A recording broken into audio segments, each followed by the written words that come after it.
नमस्कार, अपना बिहार देख रहे हैं आप और मैं आपके साथ रंजना रावत। बुलेटिन की शुरुआत बड़ी खबर के साथ करेंगे और एक बड़ा बयान केंद्रीय मंत्री गिरिराज सिंह का सामने आया। अजान पर गिरिराज का बड़ा बयान सामने आया। उन्होंने कहा हर धर्म के लिए होना चाहिए समान कानून। साथ ही अजान पर जनक राम के बयान का उन्होंने समर्थन भी किया है। मुस्लिम बहुल देशों के लिए इतना शोर नहीं होता। सवाल तेज आवाज और ध्वनि प्रदूषण से जुड़ा है। कानून सबके लिए बराबर होना चाहिए था। तो देखिए, अजान पर गिरिराज सिंह का यह बड़ा बयान सामने आया है। कानून सबके लिए बराबर होनी चाहिए। जब प्रदूषण का सवाल उठता है, प्रदूषण आवाज का भी है, प्रदूषण वायु का भी है और दुनिया के कई देश हैं जो एक खास मजहब के हैं, फिर भी वहां इतनी तेज आवाज में सवेरे लोगों के नींद को हराम नहीं करते। जनक राम जी ने जो कहा वो कानून सबके लिए बराबर है। दरअसल केंद्रीय मंत्री गिरिराज सिंह ने बोचहां उपचुनाव में प्रचार के लिए पहुंचे थे और जहां उन्होंने अजान पर बिहार सरकार के मंत्री जनक राम के बयान का समर्थन किया और कहा कि हर धर्म के लिए एक कानून होनी चाहिए। किसी से बढ़ती हुई आबादी से हमें कोई शंका, कोई डर नहीं। मुझे कट्टरवादी सोच से भय है। ये कट्टरवादी सोच के कारण ही ये सारी घटना घट रही है जो देश के विभिन्न क्षेत्रों में आज एक कट्टरवादिता का माहौल क्रिएट हो रहा है। चाहे कर्नाटक की घटना हो, चाहे उत्तर प्रदेश के गोरखपुर की घटना हो, चाहे देश के राजस्थान की घटना हो, ये देश के अंदर एक चुनौती भी है, एक कट्टरवादिता का नया चेहरा है जो भारत के तमाम उन लोगों के लिए सोचने के लिए मजबूर होना पड़ रहा है जो सबका साथ, सबका विकास के रास्ते पर चल रहे हैं।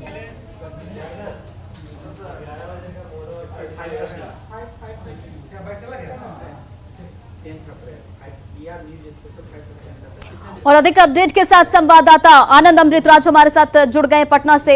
आनंद, देखिए, ये कोई पहली बार नहीं है कि केंद्रीय गृह राज्य मंत्री जो हैं वो पहली बार इस तरह का बयान दिए। इससे पहले भी उन्होंने कई बार बयान दिया है। कैसे देखा जाए, उन्हें कट्टरवादी सोच से परेशानी है?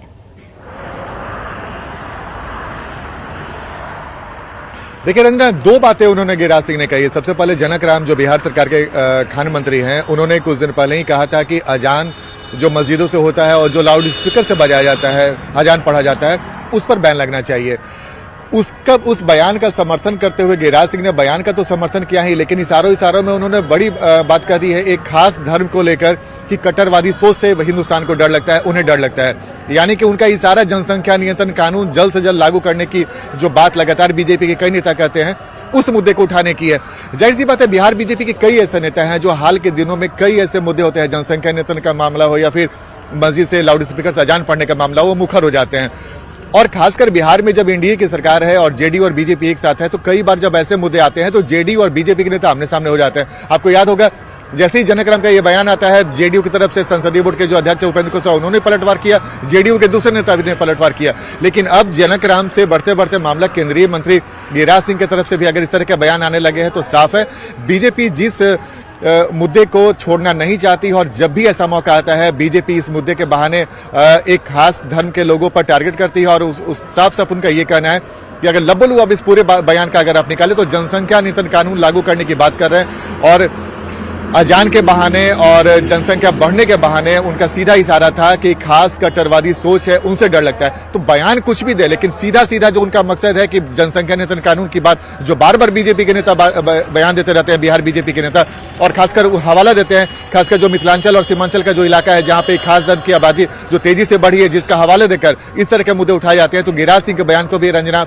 उसी आधार पर देख सकती हैं कि जिस मुद्दे को बिहार बीजेपी के नेता इसके पहले भी उठाते रहे हैं और आगे भी उठाते रहेंगे, क्योंकि ये मुद्दा ऐसा है जिसको बीजेपी किसी भी कीमत पर छोड़ना नहीं चाहती है। और अगर मुद्दा अभी अजान का आ गया है, मस्जिद से लाउड स्पीकर से अजान बजाने का, उस मुद्दे को भी बीजेपी ने उसी मजबूती से उठाया है जिस तरीके से जनसंख्या नियंत्रण कानून की मांग को लेकर समय समय पर बीजेपी के नेता उठाते रहते हैं। और बिहार विधानसभा का जब सत्र चल रहा था, बजट सत्र, उसमें भी कई बार ऐसे समय आए जब बिहार बीजेपी के नेताओं ने इशारों में जनसंख्या नियंत्रण कानून बिहार में लागू करने की मांग कही, जिस पर आरजेडी से तमाम नेता तो विरोध करते ही हैं, जेडीयू के नेता भी विरोध के स्वर में ही दिखाई देते हैं और कहते हैं कि जनसंख्या नियंत्रण कानून कैसे लागू, जब बिहार में ऑलरेडी नीतीश कुमार ऐसे काम कर रहे हैं कि जनसंख्या नियंत्रण कानून पर लग रहा है, हम शिक्षा का बढ़ावा दे रहे हैं। तो बीजेपी को छोड़ के तमाम पार्टियों ने इस मुद्दे पर विरोध के स्वर दिखाए हैं, सिवाय बीजेपी जो लगातार इस बात के तरफ मजबूती से कहते आ रही है कि भाई जनसंख्या नियंत्रण कानून ये बिहार बताइए में कि अब इस जो अजान को लेकर गिरिराज का ये बड़ा बयान सामने आया, लेकिन अब बिहार की सियासत पर इसका कितना असर पड़ेगा?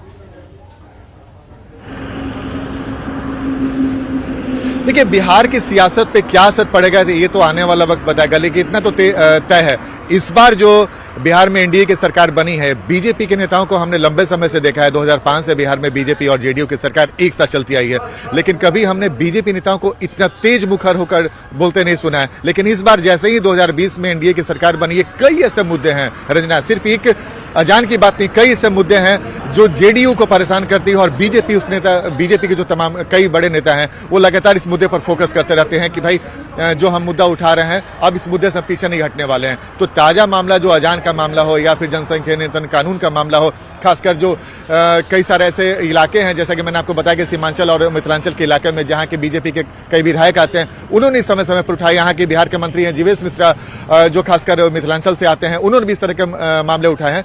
तो साफ है कि आने वाले समय में ये मुद्दा भी और गर्माने वाला है और बीजेपी को पता है कि ये मुद्दा ऐसा मुद्दा है जिस पर वो ध्रुवीकरण कर सकते हैं, जिसका आरोप बीजेपी के नेताओं पर बार बार लगता है। और दूसरी तरफ जो भी सेकुलर पार्टियां का दम भरती है, जो भी अपने आप को सेकुलर पार्टी कहती है, उसको पता है कि अगर इस मुद्दे पर हम मुखर होकर नहीं बोलेंगे तो एक खास वोट बैंक है, उस पर असर पड़ सकता है। तो यही वजह है कि जैसे ही इस तरह के मुद्दे आते हैं, बीजेपी के नेता जैसे ही आक्रामक होते हैं, दूसरी तरफ जेडीयू सहित तमाम जो विपक्ष के नेता हैं वो खुलकर उसके विरोध में खड़े हो जाते हैं। और सियासत अभी ऐसे ही चलेगी और आने वाले समय में अगर ये मुद्दा आगे गर्माता जाए तो इसमें कोई बहुत आश्चर्य की बात नहीं रंजना, क्योंकि ये मुद्दा आने वाले समय में अभी और गर्माने वाला है। जी चलिए आनंद, इन तमाम जानकारियों के लिए बहुत बहुत शुक्रिया। बढ़ते आगे, और अजान विवाद पर जेडीयू का कहना है कि धार्मिक भावनाओं के खिलाफ बोलना ठीक नहीं है, वहीं कांग्रेस और आरजेडी ने बीजेपी नेताओं के बयान को बेतुका बताया है।